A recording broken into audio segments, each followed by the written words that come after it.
अस्सलाम वालेकुम dear students, कैसे हैं आप सब। आई होप आप सब ठीक होंगे। आज हम स्टार्ट करने जा रहे हैं 7th क्लास की साइंस का लेक्चर नंबर 1, जिसमें हम पढ़ने जा रहे हैं unit number 7 which is composition of matter. तो बच्चों, कंपोजिशन ऑफ मैटर हम पढ़ने जा रहे हैं। चैप्टर के नाम को पढ़ के तो सबसे पहले आपको पता होना चाहिए कि इसका क्या मतलब है। कंपोजिशन का मतलब होता है जी बनना, कोई चीज़ किस चीज़ से मिलके बनी है। ऑफ मैटर यानी कि मादा किस चीज़ से मिलके बना है। सबसे पहले तो आपको ये पता होना चाहिए कि मैटर या फिर मादा क्या चीज़ होती है। तो बच्चों, मादा जो है everything around us is called matter. हर वो चीज़ जो हमारे इर्द गिर्द मौजूद है उसको हम क्या कहते हैं, मैटर कहते हैं। किस तरह से कहते हैं कि हर वो चीज़ जिसकी कोई ना कोई स्पेस होती है या कोई ना कोई जगह होती है और वो मैस उसका होता है, कोई ना कोई वज़न होता है, उसको हम क्या कहते हैं, मैटर कहते हैं। हर वो चीज़ जिसकी कोई ना कोई स्पेसिफिक स्पेस होती है, जगह होती है और उसका कोई ना कोई स्पेसिफिक मास या फिर मैस उसको हम कहते हैं, वज़न कहते हैं, वो होता है, उसको हम क्या कहते हैं, मैटर। जैसा कि बच्चों आपको ये एक मार्कर नज़र आ रहा है बोर्ड पे पड़ा हुआ, इस मार्कर की एक स्पेसिफिक शेप है, एक स्पेसिफिक शेप है, स्पेस इसने घेरी हुई है। जब मैंने इसको बोर्ड पे रखा हुआ है, इसका स्पेसिफिक क्या है, वजन है। ठीक है, तो हम कह सकते हैं कि क्या ये जो मार्कर है ये मैटर की एग्जांपल है। हाँ जी, कह सकते हैं कि ये जो मार्कर है मैटर की एग्जांपल है। ठीक है जी। इसी तरह से हमारे इर्द गिर्द इन्वायरमेंट में जितनी भी चीज़ें मौजूद हैं, हम कह सकते हैं कि वो सारी की सारी क्या होती हैं, मैटर होती हैं। क्यों कह सकते हैं ऐसा? क्योंकि वो सारी चीज़ें जो हैं वो क्या करती हैं, उनकी कोई ना कोई स्पेस होती है, उनका मैस होता है और कोई ना कोई उनकी स्पेसिफिक शेप होती है। ठीक है बच्चों, तो जो मैटर होता है बेसिकली उसकी 3 टाइप्स होती हैं। कौन कौन सी उसकी 3 टाइप्स होती हैं? या तो वो सॉलिड स्टेट में मौजूद होता है, या फिर लिक्विड स्टेट में मौजूद होता है, या फिर गैस की शक्ल में मौजूद होता है। ठीक है, जो हमारे पास मैटर है वो या तो सॉलिड हो सकता है, या फिर लिक्विड हो सकता है, या फिर गैस की फॉर्म में मौजूद हो सकता है।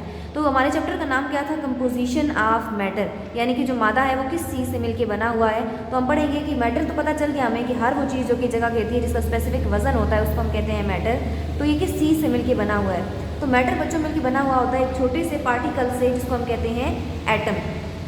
एटम क्या चीज़ होती है जी? स्मॉलेस्ट पार्टिकल, छोटे से छोटा ज़रा, जो कि क्या होता है, मिलके किसको बना रहा होता है, मैटर को बना रहा होता है। ठीक है, एटम क्या होता है? एक स्मॉलेस्ट पार्टिकल है, एक छोटे से छोटा ज़र्रा है, जिसको हम क्या कहते हैं, बिल्डिंग ब्लॉक भी कहते हैं। बिल्डिंग का मतलब होता है जो किसी चीज़ से मिलकर जो चीज़ बनी होती है। ठीक है, जैसे अगर हम एटम की एग्जांपल लें तो इस तरह से ले सकते हैं कि अगर कोई हम बिल्डिंग बना रहे हैं या बनवा रहे हैं, तो उस बिल्डिंग को बनाने के लिए हमें एक बेसिक यूनिट चाहिए होता है। वो बेसिक यूनिट क्या होता है जी? ईंटें होती हैं। बहुत सारी ईंटों को मिला के ज्वाइन करके हम क्या करते हैं, एक बिल्डिंग बनाते हैं। इसी तरह से बहुत सारे जो एटम्स होते हैं वो मिलके क्या बनाते हैं, वो मिलके बनाते हैं मैटर को। और वो मैटर किस किस फॉर्म में हो सकता है? वो सॉलिड की फॉर्म में भी हो सकता है, वो लिक्विड की फॉर्म में भी हो सकता है, और वो गैस की फॉर्म में भी हो सकता है।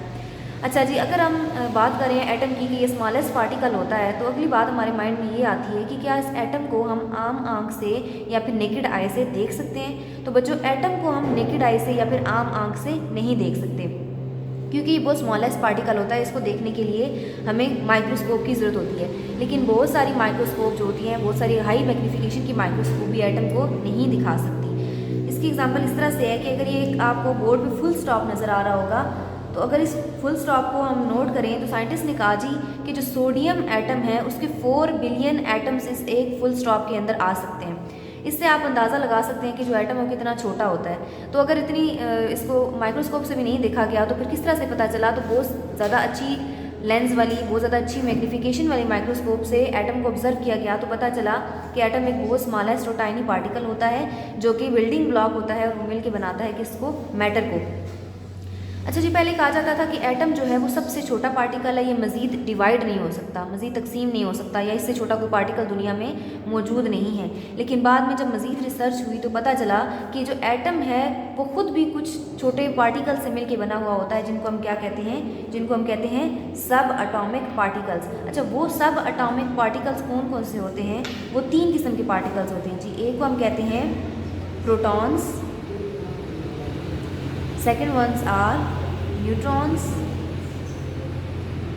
and third ones are electrons। अब ये जो पार्टिकल्स हैं इन पे डिफरेंट चार्जेस होते हैं। जो प्रोटॉन होते हैं इन पे पॉजिटिव चार्ज होता है, जो न्यूट्रॉन्स होते हैं ये न्यूट्रल होते हैं, इन पे कोई चार्ज नहीं होता, और जो इलेक्ट्रॉन्स होते हैं इन पे नेगेटिव चार्ज होता है। ये तीनों जो पार्टिकल्स हैं, प्रोटॉन्स, न्यूट्रॉन्स और इलेक्ट्रॉन्स जो हैं, ये मिलके क्या बनाते हैं, ये मिलके एक एटम बनाते हैं।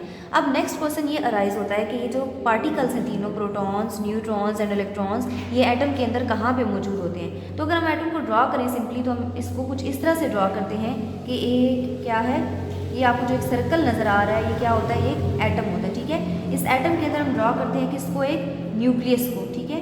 ये जो आपको दरमियान वाला दायरा नज़र आ रहा है, ये क्या होता है, न्यूक्लियस होता है, ठीक हो गया। तो जो प्रोटॉन और न्यूट्रॉन होते हैं वो एटम के न्यूक्लियस के अंदर मौजूद होते हैं, ठीक है। ये एक एटम है जो आपको सर्कल नज़र आ रहा है, इस सर्कल के अंदर आपको एक न्यूक्लियस नज़र आ रहा है। जो प्रोटॉन्स एंड न्यूट्रॉन्स हैं वो इस सर्कल के अंदर या न्यूक्लियस के अंदर मौजूद होते हैं। थर्ड वंस जो हैं इलेक्ट्रॉन्स, वो कहाँ मौजूद होते हैं, तो जो इलेक्ट्रॉन्स होते हैं वो एटम के इर्द गिर्द, ये जो आपको दायरे नज़र आ रहे हैं, इनके इर्द गिर्द घूम रहे होते हैं, ठीक है। इन दायरों को हम क्या कहते हैं, इन दायरों को हम कहते हैं ऑर्बिट्स या फिर शेल्स, ठीक हो गया। ये जो दायरे हैं जो आपको एटम के इर्द गिर्द नज़र आ रहे हैं, इनको हम क्या कहते हैं, इनको हम कहते हैं ऑर्बिट्स और शेल्स। प्रोटॉन्स और न्यूट्रॉन्स तो एटम के न्यूक्लियस के अंदर मौजूद होंगे, लेकिन जो इलेक्ट्रॉन्स हैं वो यहाँ पे एटम के जो ऑर्बिट्स और शेल्स हैं इसके इर्द गिर्द रिवॉल्व कर रहे होते हैं, घूम रहे होते हैं, ठीक है। ये इनकी ओरिएंटेशन है, यानी कि ये तीनों जो सब एटॉमिक पार्टिकल्स हैं ये एटम के अंदर कहाँ मौजूद होते हैं, ठीक है। अब नेक्स्ट क्वेश्चन ये है कि ये जो इलेक्ट्रॉन्स हैं ये किस क्वांटिटी में, किस तरह से शेल्स के इर्द गिर्द घूम रहे होते हैं। तो उसके हम एक एग्जांपल लेते हैं। हमारे पास ये एक आता है सोडियम एटम, ठीक है। सोडियम को हम डिनोट करते हैं Na से, और सोडियम के अंदर मौजूद होते हैं 11 इलेक्ट्रॉन्स। अगर हमें कहा जाए कि आप 11 इलेक्ट्रॉन्स की डिस्ट्रीब्यूशन करें तो हम किस तरह से डिस्ट्रीब्यूट करेंगे इसको, तो हम इसको इस तरह से डिस्ट्रीब्यूट करेंगे कि ये न्यूक्लियस है, इसके अंदर क्या मौजूद होगा, प्रोटॉन प्लस न्यूट्रॉन, ठीक है। इसके बाद जो फर्स्ट शेल है, फर्स्ट शेल जो है उसको हम कहते हैं के शेल। क्या कहते हैं जी, के शेल। के शेल के अंदर मौजूद होते हैं 2 इलेक्ट्रॉन्स, ठीक है। 2 से ज़्यादा के शेल के अंदर इलेक्ट्रॉन्स नहीं आ सकते, ठीक है। टोटल 11 इलेक्ट्रॉन्स थे, उनमें से 2 फर्स्ट शेल में आ गए, नीचे कितने रह गए, 9 इलेक्ट्रॉन्स। इसके बाद हम सेकंड शेल बनाते हैं। सेकंड शेल बनाने के बाद हम कहते हैं जी, सेकंड शेल जो है उसको हम कहते हैं एल शेल, ठीक हो गया। सेकंड शेल का नाम क्या है, एल शेल। एल शेल के अंदर 8 इलेक्ट्रॉन्स आ सकते हैं, 1 2 3 4 5 6 7 8, ठीक है। पहले के अंदर 2 आ सकते हैं, हमने 2 उसमें पूरे कर दिए। दूसरे के अंदर 8 आ सकते हैं, 8 हमने पूरे कर दिए। अब तीसरा शेल हमारे पास बाकी बच गया है जी, कि तीसरे शेल को हम कहते हैं एम शेल। क्या कहते हैं जी, एम शेल, ठीक हो गया। अब यहाँ पे चूँकि सोडियम के टोटल 11 इलेक्ट्रॉन्स थे, 2 आ गए फर्स्ट शेल में, 8 आ गए सेकंड शेल में, 10 हो गए, पीछे कितने बच गए, 1, तो यहाँ पे आ जाएगा 1। लेकिन वैसे जो एम शेल है उसके अंदर 8 इलेक्ट्रॉन्स, या फिर आउटर मोस्ट शेल है उसके अंदर भी 8 इलेक्ट्रॉन्स आ सकते हैं। यानी कि अभी आखिरी वाले शेल के पास कैपेसिटी है कि इसके अंदर मजीद 7 इलेक्ट्रॉन्स आ सकते हैं। यहाँ पे के शेल के अंदर 2 इलेक्ट्रॉन्स थे, सोडियम की एग्जाम्पल जब हमने ली। एल शेल के अंदर 8 इलेक्ट्रॉन्स थे और एम शेल के अंदर 1 इलेक्ट्रॉन था, ठीक है। यानी कि 8 और 2 10 और 1 टोटल 11 इलेक्ट्रॉन सारे शेल्स में पूरे हो गए। लेकिन जो एम शेल है उसके अंदर 8 इलेक्ट्रॉन्स आ सकते हैं, तो यहाँ पे 1 हमने डाला है, 7 मजीद इसके अंदर इलेक्ट्रॉन्स आ सकते हैं। इस तरह से ये जो हम डिस्ट्रीब्यूशन करते हैं इसको हम कहते हैं इलेक्ट्रॉनिक कॉन्फ़िगरेशन, ठीक है। समझ आ गई बच्चों। तो आज हमने किस चीज़ के बारे में पढ़ा है, आज हमने पढ़ा है जी कि मैटर किस चीज़ से मिलकर बना हुआ होता है। तो सबसे पहले हमने पढ़ा मैटर होता क्या है। हर वो चीज़ हमारे इर्द गिर्द जो कि जगह घेरती है, जिसका स्पेसिफिक वजन होता है, उसको हम क्या कहते हैं, मैटर। उसकी 3 स्टेट्स होती हैं, सॉलिड, लिक्विड एंड गैस। इसके बाद जो मैटर है वो किस चीज़ से मिलकर बना हुआ होता है, वो एक स्मॉलेस्ट पार्टिकल से मिलकर बना है, जिसको हम कहते हैं एटम। एटम मज़ीद डिवाइड होता है आगे सब एटॉमिक पार्टिकल्स में, यानी कि वो मिलकर बना हुआ होता है सब एटॉमिक पार्टिकल्स से, जिनको हम कहते हैं प्रोटॉन्स, न्यूट्रॉन्स एंड इलेक्ट्रॉन्स। इसके बाद हमने कहा जो प्रोटॉन्स और न्यूट्रॉन्स है वो एटम के न्यूक्लियस के अंदर मौजूद होते हैं, और जो इलेक्ट्रॉन्स हैं वो रिवॉल्व कर रहे होते हैं ऑर्बिट्स में या फिर शेल्स में। ये जो आपको बाहर गोल दायरे नज़र आ रहे हैं इनको हम ऑर्बिट्स या फिर शेल्स कहते हैं। इसके बाद हमने कहा कि अगर हमें इलेक्ट्रॉन्स को डिस्ट्रीब्यूट करना पड़े तो किस तरह से इसकी डिस्ट्रीब्यूशन होती है। इसकी डिस्ट्रीब्यूशन इस तरह से होती है कि जो फर्स्ट शेल है उसके अंदर 2 इलेक्ट्रॉन्स आ सकते हैं। सोडियम की एग्जाम्पल हमने ली, 2 इलेक्ट्रॉन फर्स्ट शेल में लगा दिए। इसके बाद सेकंड शेल में 8 इलेक्ट्रॉन्स आ सकते हैं। सोडियम की एग्जांपल ली, 8 हमारे पास बाकी थे, 8 हमने लगा दिए। जो आउटर मोस्ट शेल है उसके अंदर भी 8 इलेक्ट्रॉन्स आ सकते हैं, लेकिन सोडियम के मामले में हमारे पास 1 इलेक्ट्रॉन बचा जो कि हमने आखिरी शेल में लगा दिया। फर्स्ट शेल का नाम होता है जी के शेल, सेकंड का नाम होता है एल शेल और थर्ड का नाम होता है एम शेल। ठीक हो गया जी। टोटल हमारे 11 इलेक्ट्रॉन्स पूरे हो गए। तो बच्चों आपका आज का होमवर्क ये है कि आपको ये जो नोट्स अवेलेबल हैं यूनिट नंबर 7 के which is composition of matter, short questions आपके पास। आपने question number 1 which is define matter, question number 2 what are atoms, question number 3 what is atom made of, question number 4 what does the nucleus of an atom contain, question number 5 what are electron shells. ये आपके 5 question हैं जो कि हमने आज के lecture में cover किए हैं।